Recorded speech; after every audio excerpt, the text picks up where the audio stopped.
கர்த்தராகிய இயேசு கிறிஸ்து நாமத்தினாலே உங்களுக்கு என் அன்பின் வாழ்த்துதலை தெரிவித்துக் கொள்கிறேன். கர்த்தர் நம்மோடு இடைப்படுவாரா? கர்த்தர் நாம ஸ்தோத்திரம். இந்த வேளையில் எல்லா மக்களுக்கும், உலகத்தில் எல்லாருக்கும் ஏதோ ஒரு கஷ்டம், பிரச்சனை. இது பணத்தினாலும் சரி பண்ண முடியல, என் ஞான அறிவு என்னென்னோ பண்ணுறாங்க, திறமைங்க விஞ்ஞானம் எதுனாலும் செய்ய முடியல. அதில் ஜனங்க அப்படியே குன்றி போயிடுறாங்க, குறுகி போயிடுறாங்க, வேதனைப்பட்டு போகிறாங்க. ஆனால் இதுக்கு எல்லாவற்றுக்கும் விடுதலை வர்றது எதுன்னு இப்போ பார்க்க போகிறோம். நல்ல கவனமாக கவனிங்க. கர்த்தர் கண்டிப்பாக இந்த விஷயம் மூலம் உங்களோட கர்த்தர் பேசுவார். இப்போது இந்த வசனம் ஒன்று படிக்கலாம். சங்கீதம் 118:16. கர்த்தரின் வலது கரம் உயர்ந்திருக்கிறது, கர்த்தரின் வலது கரம் பராக்கிரமம் செய்யும். கர்த்தரின் வலது கரம் உயர்ந்திருக்கிறது, கர்த்தருடைய வலது கரம் பராக்கிரமம் செய்யுமா. இப்போ கர்த்தருடைய கரம் எப்பேற்ற சூழ்நிலையும் மாற்ற முடியும். இது நிறையா பார்க்கலாம், ஒரு சிலது மட்டும் தான் இப்போ பார்க்க போகிறோம். பாருங்கள், முதல்ல நம்ம என்ன செய்யணும்னு சொன்னால், மார்க்கு 1:41 பார்க்கும்போது, இயேசு மனதுருகிய கையை நீட்டி அவனை தொட்டு எனக்கு சித்தம் உண்டு சுத்தமாகு என்றார். அதில் 42 மார்க் 1:42, இப்படி அவர் சொன்ன உடனே குஷ்டரோகம் அவனை விட்டு நீங்கிற்று, அவன் சுத்தமானான். பாருங்க, இயேசுக்கிட்ட ஒரு குஷ்ரோகி வரான். இயேசு உலகத்துக்கு சுற்றி தெரிந்த நாட்களில் அந்த குஷ்ரோகி என்ன பண்ணான்னா, கர்த்தாவே, அந்த நாள்லாம் குஷ்ரோகி வீட்டிலே சேர்க்க மாட்டாங்க, ஊர்லேயும் சேர்க்க மாட்டாங்க. இப்போனா ஹாஸ்பிட்டல் இருக்குது, ட்ரீட்மெண்ட்டு என்னன்னு அங்கே ஒன்றுமே கிடையாது. அப்போது அவங்க தீட்டுன்னு கத்தணும், கிட்ட கூட வரக்கூடாது. அவங்க குஷ்ரோகம் வந்துச்சுன்னா ஊரை விட்டே வெளியில் அனுப்பிச்சிடுவாங்க. அவ்வளோ வேதனையான ஒரு சூழ்நிலையில் ஒரு ஆள் இயேசுவால் அவங்க சுத்தமானா, என்ன பண்ணுங்க, நீங்கள் என்னை தொட்டு எனக்கு சுத்தமாக்குங்கன்னு கேட்குறான். அப்போ கர்த்தர் என்ன பண்ணார், வீட்டிலே சாக மாட்டாங்க, ஊர்லேயே சாக மாட்டாங்கன்னா இயேசு எவ்வளோ நல்லவர் பாருங்க.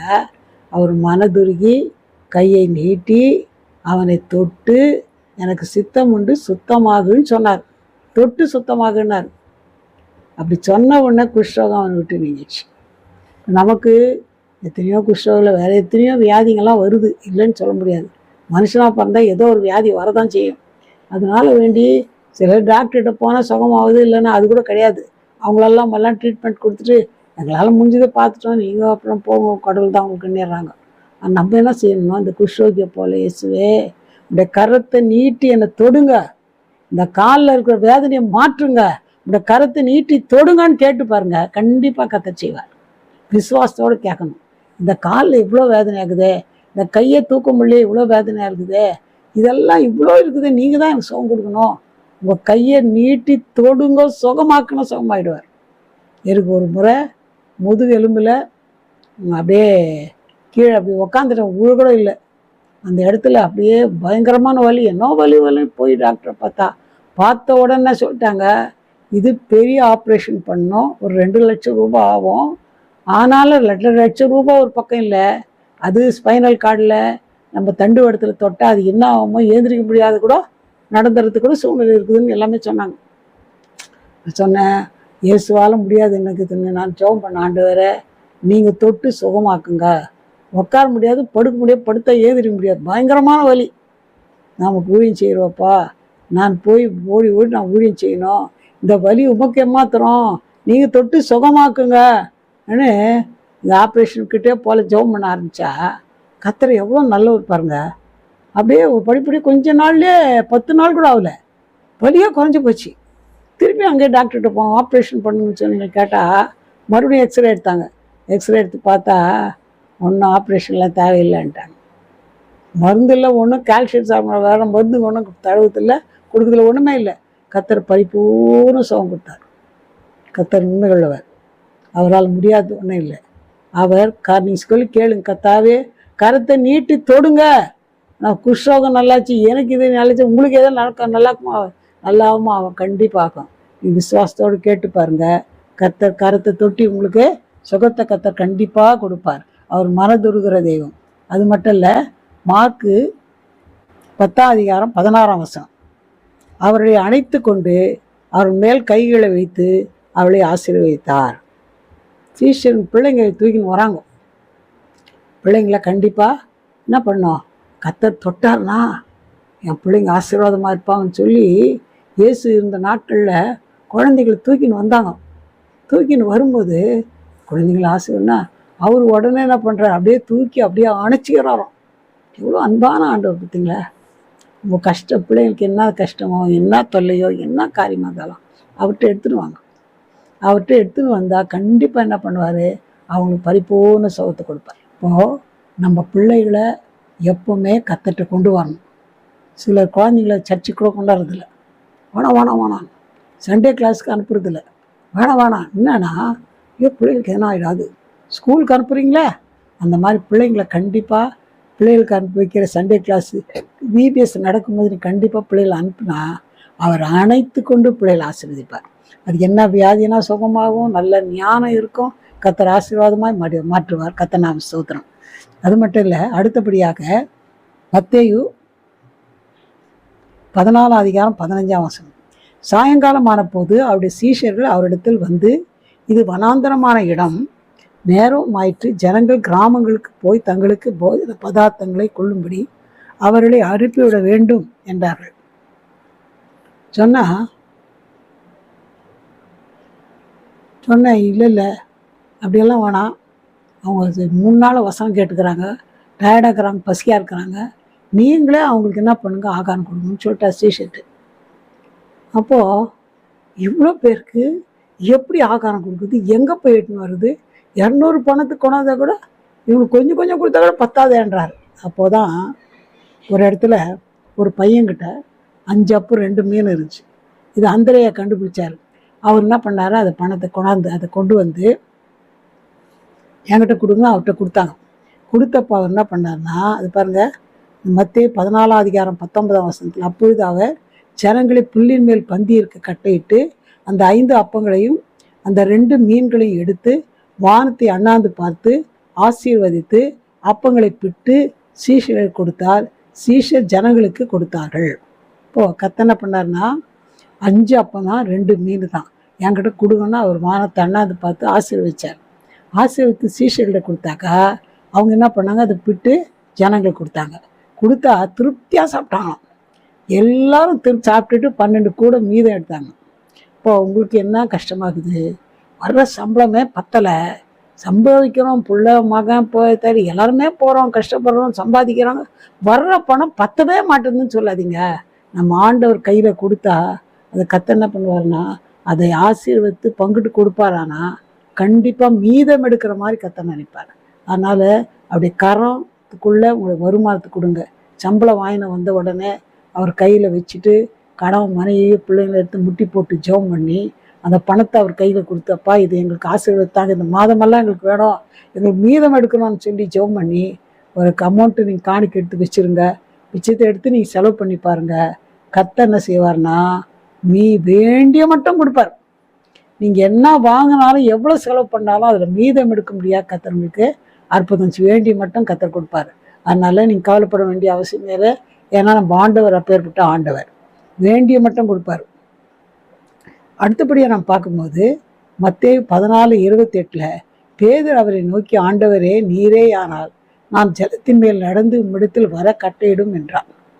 இங்கே ஒரு நாள் இயேசு ஜனங்களை படகுல ஏற்றி அக்கறைக்கு போங்கன்னு அனுப்பிச்சிட்டு இவர் மலை மேலே போய் ஜெபம் பண்ண போயிட்டார்.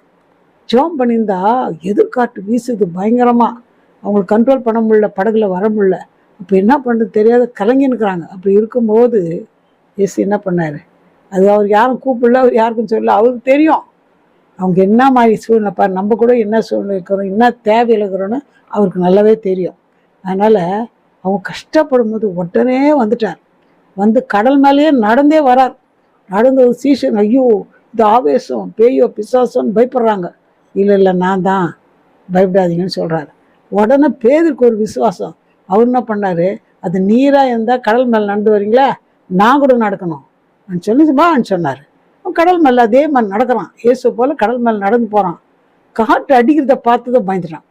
ஐயோ முழுகிடுமான்னு சொன்னேன். உடனே என்ன பண்ண நினச்சி உடனே அவிசுவாசப்பட்டவுடனே தண்ணிக்குள்ளே அவ்வளோ தூரம் நடந்தும் முழுகிட்டான். முழுக போகிறான். உடனே என்னை காப்பாற்றுன்னு சொல்லிட்டு கத்தரை நோக்கி கூப்பிட்ட உடனே அவர் கரம் பிடித்து என்ன பண்ணார்னா தூக்கி வந்தார். இப்போ காற்று பலமாக இருக்கிறதை கண்டு பயந்து அமிழ்ந்து போகையில் ஆண்டவரே என்னை ரட்சியும் என்று கூப்பிட்டான். உடனே இயேசு கையை நீட்டி அவனை பிடித்து, அற்புதவிசாரி ஏன் சந்தேகப்பட்டா என்றார். அப்போது கையை தூக்கி எடுத்து விட்டார். கஷ்டத்தில், துன்பத்தில், பிரச்சனையில் இருந்தால் இயேசுவேன்னு கூப்பிடுங்க, அவர் கரம் நீட்டி உங்களை தூக்கி விடுவார். ஐயோ இதில் மாட்டிக்கினா, இந்த கடனில் மாட்டிக்கினா வெளியில் வர முடியல, இந்த பிரச்சனை மாட்டி வெளியில் வர முடியல, சிலர் தேவையில்லாத பிரச்சனையில் மாட்டிக்கின்னு என்ன பண்ணுறதுன்னு தெரில, கடன் பயங்கரமாயிடுச்சு. கலங்கவே கலங்காதீங்க. எந்த பிரச்சனையில் நீங்கள் மாட்டிருந்தாலும் இயேசுவே ரட்சியோன்னு யார் ஒரு பேதர் கூப்பிட்டது போல கூப்பிடுங்க, அவர் கரம் பிடித்து தூக்கி விடுவார். அந்த பிரச்சனையிலேருந்து உங்களை மீட்டு விட அவரால் முடியும். நீங்கள் கவலைப்பட வேண்டிய அவசியமே இல்லை. அது மட்டும் இல்லை, இன்னொரு காரியம் கூட நம்ம பார்க்கலாம்.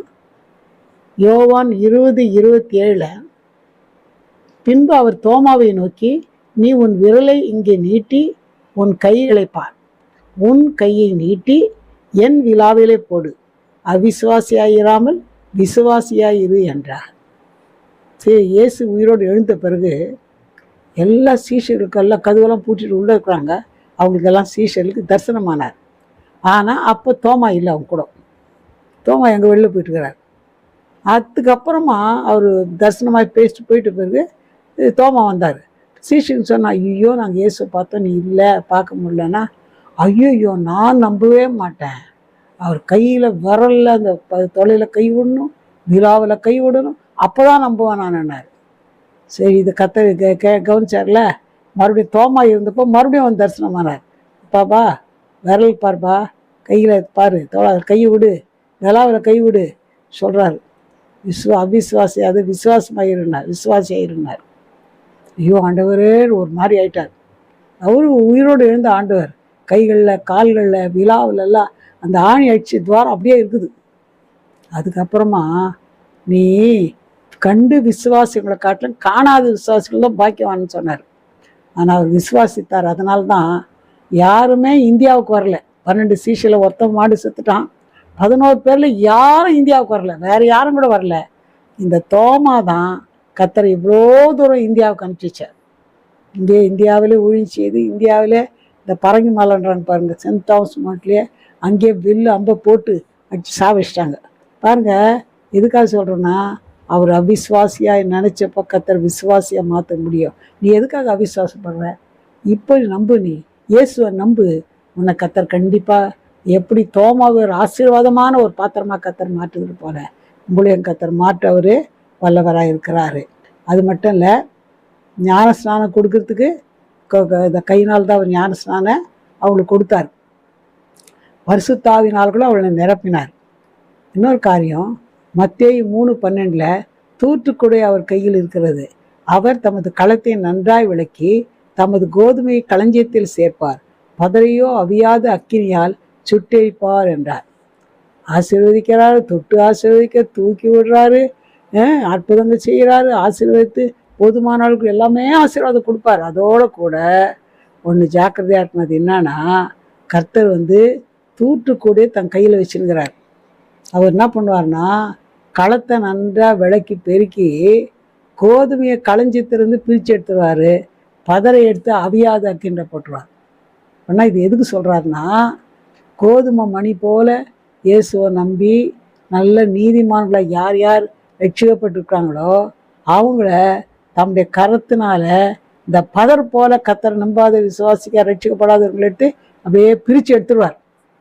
அப்போ நம்ம அதுக்கு என்ன செய்யணும்னா, மரம் திரும்புது கேட்ட கனி கொடுக்கணும். அது மட்டும் இல்லை, நம்ம என்ன செய்யணும்னு சொன்னால், நம்ம அவிசுவாசியாக இருக்கக்கூடாது, விசுவாசியாக இருக்கணும். அது மட்டும் இல்லை, நம்ம என்ன செய்யணும், கர்த்தரை பற்றி மற்றவர்களுக்கு அறிவிக்கணும். கர்த்தரை எப்போ மனம் திரும்பி ரட்சிக்கப்பட்டு வந்த பிறகு கர்த்தருக்காக பரிசுத்தமாக மனம் திரும்புதல் கேட்ட கனியை கொடுத்து நம்ம ஜீவிப்போமானா கண்டிப்பாக ஒரு நாள் கர்த்தர் வரப்போகிறார். வரும்போது மணிகளை தான் பரலோகத்தில் சேர்ப்பார். இந்த பதறைகள்லாம் என்ன பண்ணோம், ரட்சிக்கப்படாத மனம் திரும்பாத கர்த்தர் நம்பாதவங்களெல்லாம் விளக்கி பெருக்கி எடுத்து அவியாத அக்கினியில் நரகத்தில் போட்டுருவார். அந்த அனுபவம் நமக்கு வரக்கூடாது. அவர் ஆசீர்வதிக்கிற ஆண்டவர். அதே நேரத்தில் கடைசி நாட்களில் கர்த்தருக்காக ஜீவிக்கிறவங்கள கர்த்தர் எடுத்து பரலோகத்துக்கு அனுப்புவார். வருகைக்கில் எடுத்துக்கொள்ளப்படுவார். இல்லாதவங்களை என்ன பண்ண அவியாத அக்கினியில் போட்டுருவார். அந்த நிலைமை நமக்கு வரக்கூடாது. அதனால் நம்ம என்ன செய்யணும்னு சொன்னால், நம்ம கர்த்தருக்கு பயந்து ஜீவிக்கணும். கர்த்தர் இதை நம்மளத்தில் எதிர்பார்க்குறாரு. நம்ம போய் அவியாத அக்கினியில் போய் விழக்கூடாது. காலமெல்லாம் வாழ்ந்து போய் நரகத்தில் போய் விழக்கூடாது. கர்த்தருக்கு பயந்து ஜீவிச்சு இப்படி வருகையில் நம்ம காணப்பட ஆயத்தமாகணும். இது கர்த்தர் நம்மளத்தில் எதிர்பார்க்குறான். நம்ம ஜெபிக்கலாம். எங்களை நேசிதான பரமபிதாவே, நல்ல வேலைக்காக நன்றி துதிக்கிறோம். நீ முன்னுள்ளவர், நல்லவர் ஆண்டவரே. நம்முடைய கரம் கத்த பராக்கிரமம் செய்கிற கரம்ப்பா. அதற்காக நன்றியோடு துதிக்கிறையா ஆண்டவரே. நம்ம சோத்திரிக்கிறையா. நீங்கள் ஆண்டவரே கத்தாவே ஆசீர்வதிக்கிறீங்க, அணைத்து கொள்றீங்கப்பா. ஆண்டவரே குறைகளை நிறைவாக்குங்கிறப்பா. மீதம் எடுக்கிற அளவுக்கு நீங்கள் ஆசீர்வதிக்கிற தேவன். குறைகளெல்லாம் நிறைவாக்குறீங்கப்பா. குறைகளெல்லாம் நிறைவாக்கி ஆசீர்வதிக்கிற தேவன் தானப்பா, இல்லைன்னு சொல்ல. அதே நேரத்தில் நீங்கள் தாவே கடைசி நாட்களில் ஆண்டவரே போய் அந்த அவியாத அக்கினிகளை பதற போடுறது போல் நாங்கள் போகக்கூடாதப்பா. ஆண்டவரே கோதுமை மணியை போல ஆண்டவரே நாங்கள் பிரித்தெடுக்கப்பட்டு இந்த வருகையில் காணப்பட ஆண்டவரே எங்களுக்கு ஒவ்வொருக்கும் கிருபை தாரும். மனம் திரும்பாதவங்களுக்கு தாவே இருதயத்தில் ஏற்றுக்கொள்ள ரட்சிக்கப்பட ஆண்டவரே குறைகளை அறிக்கையிட ரத்தத்தினால கழுவப்பட நீங்கள் உதவி செய்யுங்க. அதன் பிறகு கத்தாவே மனம் திரும்புதலுக்கு ஏற்ற கனியை எங்களுக்கு கொடுக்க, நமக்கு பயந்து ஜீவிக்க, உங்களை பற்றி மற்றவர்களுக்கு சொல்ல எங்களுக்கு கிருபை தாங்க. இதை கேட்ட ஒவ்வொருவரையும் ஆசீர்வதிங்க. என்ன பிரச்சனையாக இருந்தாலும் இப்பொழுதே பிரச்சனையிலிருந்து விடுவீங்க, ஆசீர்வதிங்க, குறைகளெல்லாம் நிறைவாக்குங்க, அணைத்து கொள்ளுங்க, அற்புதம் செய்யுங்க. ஆண்டவரே எந்த காயத்தில் இருந்தாலும் உடைய கரம் போதுமான கரம்ப்பா, ஆசீர்வதிக்கிற கரம்ப்பா. ஆண்டவரே உடைய கரத்துக்குள்ளே அடங்கி இருக்க ஆண்டவரே நீங்கள் உதவி செய்யுங்க, அற்புதம் செய்யுங்க. வருகையில் ஆயத்தப்பட்டு உங்களுடைய வருகையில் காலப்பட ஒவ்வொருக்கும் கிருபை தாங்க, பெரிய காணிச்சி.